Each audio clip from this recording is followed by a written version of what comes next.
Guys, please don't mind the slush. It's about to come off. Cheers. Guys, this is not wine. I'm a breastfeeding mother. Breastfeeding mother.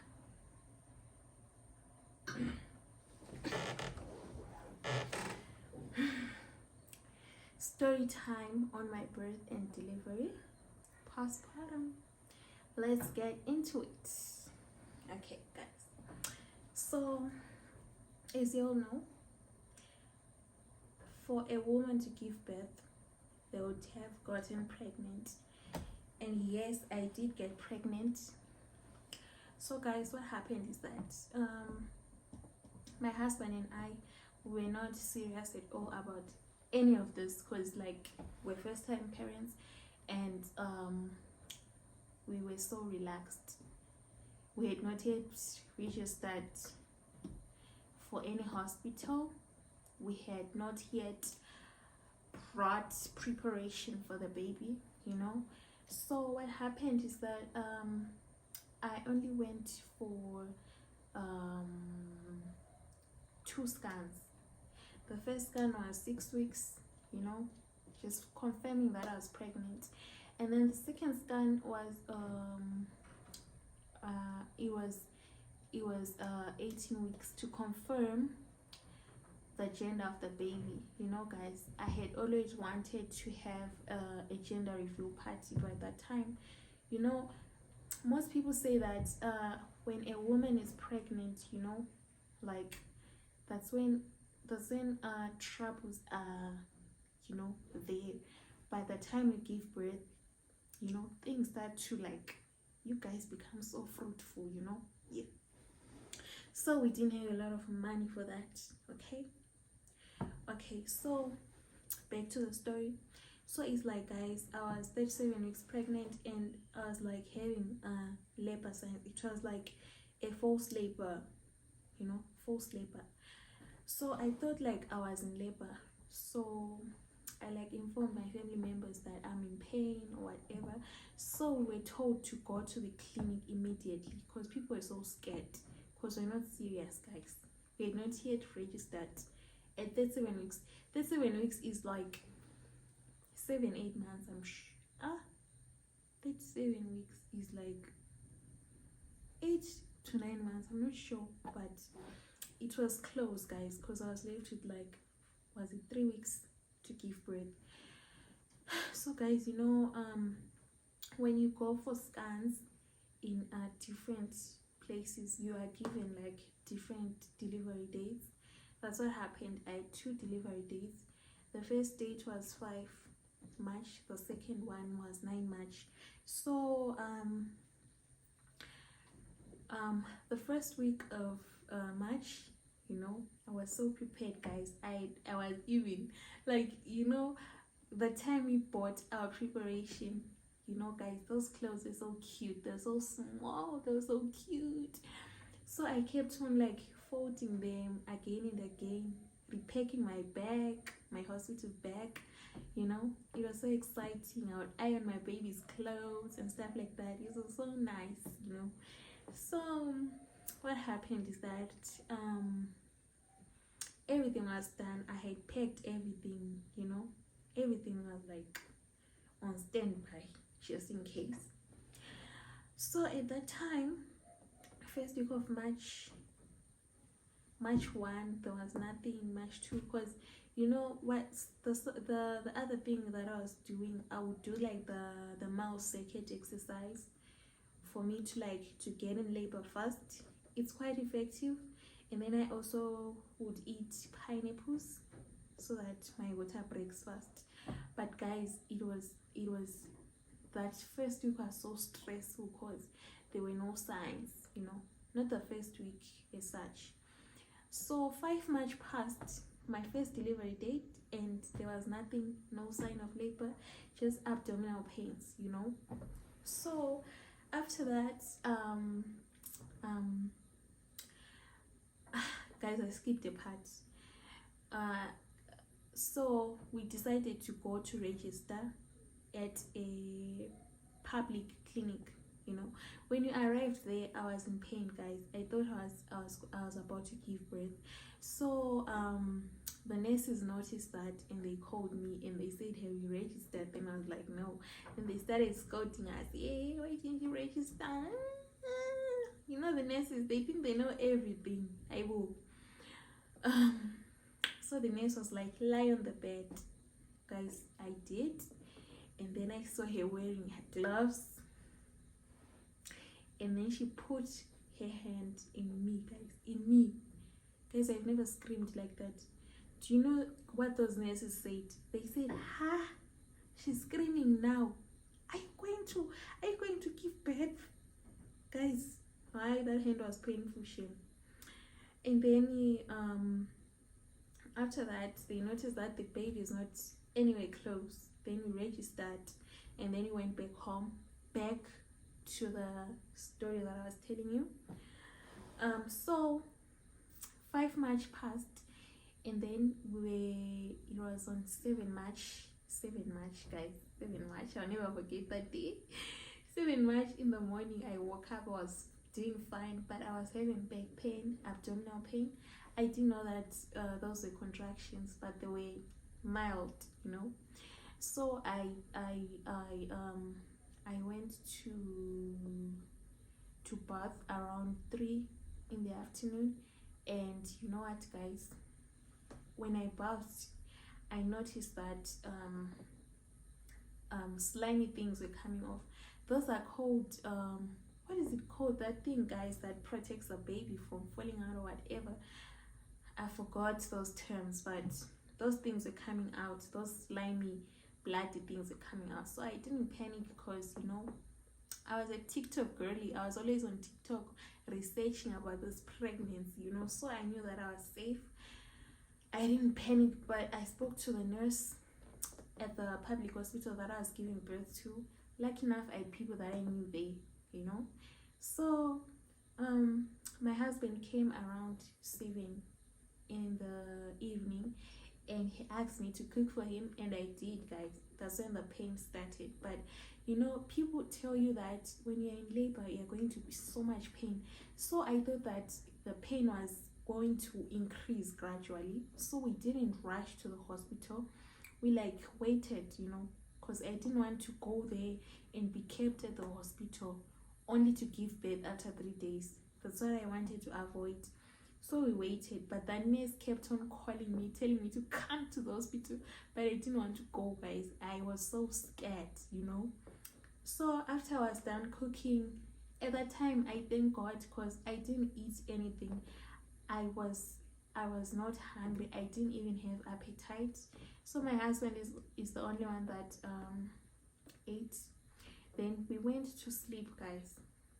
When I tell you that labor pain, I don't know how I can explain the pain, but it felt like I was bloated and my stomach was like I was bloated, and it felt like my stomach was going to explode, guys. That's the feeling that I was feeling, and it was so painful. I cannot like fully describe the pain, but it was so painful, you know. So after that,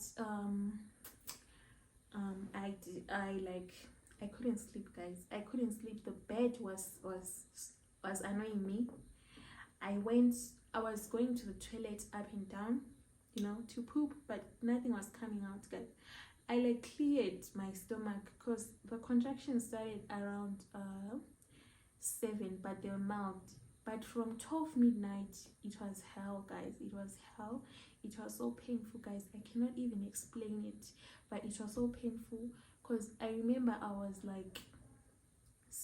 was doing the mouse circuit while it's on the ground because it was so painful. That's the only position I could do. My husband kept on asking me, should we go to the clinic? I'll be like, no. Then around 4 a.m. in the morning, that's when the pain was intense, guys. I didn't sleep from 12 midnight, you know, until 4 a.m. That's when my husband said, no, let's go to the hospital. He took the bags, he put them in the car, and he took the clinic cards, he put them in the car, and then we both went to the bathroom to prepare. So, you know, guys, I was in labor, and guess what he said? He said, brush your teeth. Do you know what I said? I'm going to speak it in my language. Okay? He said, brush your teeth. Then I was like, Siana Nin. I was like, leave me alone. Then I left. How can a person tell me to brush my teeth when I'm in so much pain? Jeez. So after that, we got in the car. Guys, every hump was causing so much pain. Can you imagine? The hospital was like, I had registered in Sakupa hospital, you know, that public hospital. Initially I wanted to give birth at, what's that clinic, the fancy private hospital in Mutare, but we were so broke, guys, at that time. We were so broke, so we had to go to the public, because compared to the public is just like $30 to give birth. Private is like 400, 500, 900, you know. It's so different prices. So we arrived at the hospital, guys. The journey there was so painful. You know, the Sakupa road is really bad, and it was so painful because every hump was stressing me out. It was so painful. And guys, guess what? I began pushing while we're on our way to the hospital. And my husband had to call his brother's wife and tell her that I'm busy pushing. Then the brother's wife was like, tell her to stop pushing. Then my husband was like, stop pushing, you hurt the baby.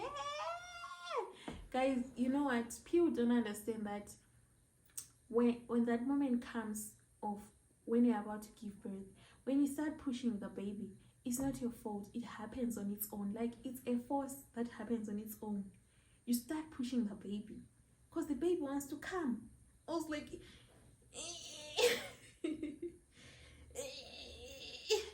I was doing that, guys. I was pushing the baby, and it wasn't my fault. I did it twice.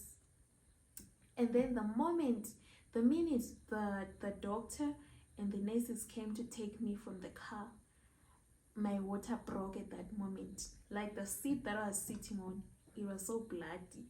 It had blood and water. Do you know what my husband said?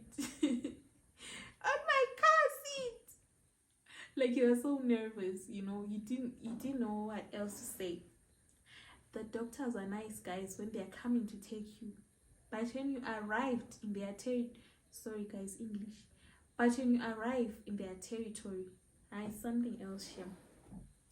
You know, my husband helped me, took me to that ward, and then put my bags there. So I was in the wrong room. The nurses told me to go to the next room, guys. The nurse told me to carry my bags on my own. Guys, I was in so much pain. I couldn't even walk on my own. I was in so much pain that they told me to carry my bags. My husband, you know, in public hospitals, like the wards, they are divided by curtains, you know, poverty. The wards are divided by curtains. So men are not allowed there because there will be women that would be like giving birth, others who won't be wearing anything, you know. So that's why he wasn't allowed there. But it's the same room. So he was sitting by the bench there. He could hear everything, you know. I was so lucky, guys. I'm so fortunate to have a husband like him because he was present during that time when I was giving birth, you know. So the nurse told me to carry my things on my own. I carried them, guys. Even though I couldn't walk, I carried them. You know, the baby was like coming. I carried the bags. And the nurse said, take out the clothes that the baby is going to be wearing, and also take out the diapers, take out the gloves. We're told to bring gloves. We're told to bring that thread that they're going to use to stitch you up, you know. Take out the thread. Take out. I took those out and then I gave her, and then she said, and then she told me to put linen saver on the bed on my own. I had to do it. And then the doctor came, and the doctor said, climb on the bed, climb on the bed, climb better. I climbed the bed, and then I slept on the bed on my back. The doctor said, open your legs. Open your legs. Guys, you'll be feeling shy, you'll be feeling shy. But when the pain comes, you open those legs. I opened my legs, and then the doctor's like, he wore his gloves and said, open your legs. Konavo, guys, I was busy pushing. Stop pushing. Stop pushing. Who told you to push? Who told you to push? Guys, yo, guys, he put, a man's hand is 10 times bigger than mine. Like, it was very big, and he put his hand inside me, guys. And I screamed, guys, because a hand is so painful. How? Who wouldn't scream? And then the doctor was like, when he was checking how many centimeters the baby, how many centimeters I am. So he was like, steady, I cannot hear the baby's heartbeat. That freaked me out, guys. I was so scared. Then the other nurse came, and guys, the public hospitals, they don't use scan. They use this other thing to press on your stomach so that they listen to the heartbeat. That's what they used. Guys, it was so painful. Women go through a lot. Women are literally heroes, Please respect women. So the doctor was like, she's 8 centimeters, the baby is coming. When you are ready to push, tell me, don't push on your own. And so the doctor was attending to this other girl. That girl, she was screaming, guys. I was so scared. Like, that girl was screaming. Then this other girl, she had been waiting, because 2 people gave birth before she could give birth, because I think she was like 2 centimeters. The baby wasn't coming down, So what happened is that I was pushing. Guys, I was pushing. The doctor didn't even tell me to push, but I was pushing. Then the doctor came and said, who asked you to push? He was not making fun of me. Who asked you to push? You want to push? You want to kill his baby? You want to kill his baby? Let me talk in my language. Hi, well, guys. These men, these doctors, they are so very wicked. And then I was like, yes, I'm ready to push. I'm ready to push. No, not like I was talking. The doctor said, are you ready to push? I was like, Then the doctor came, the nurse came, and then they were like, Yolanda, push. Guys, I will not forget that moment. The doctor was like, push. Guys, I pushed with all my life. Guys, do you know some women poop on themselves when they are giving birth? But I didn't poop on myself, because at home I had finished everything, and I kept on going to the toilet, pushing. I thought like I wanted to poop, but I was actually trying to push the baby before it was time. So what do you call it? Is it the rectum? Is it the rectum? I don't know.